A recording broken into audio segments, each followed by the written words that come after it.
Marks and stripes on the connection between the units before disassembly and packaging.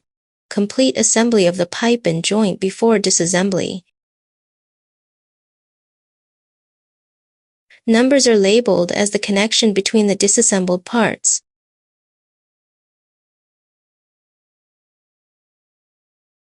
Alphabets are labeled as the wiring ends of the electrical grid.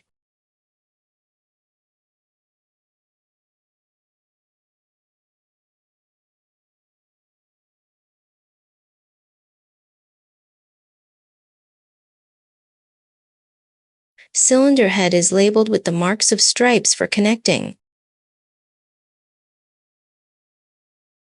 Power supply and earth wiring are labeled as strips for correct circuit connections.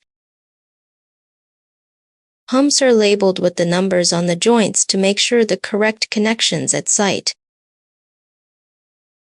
Finally packed up for sea shipping.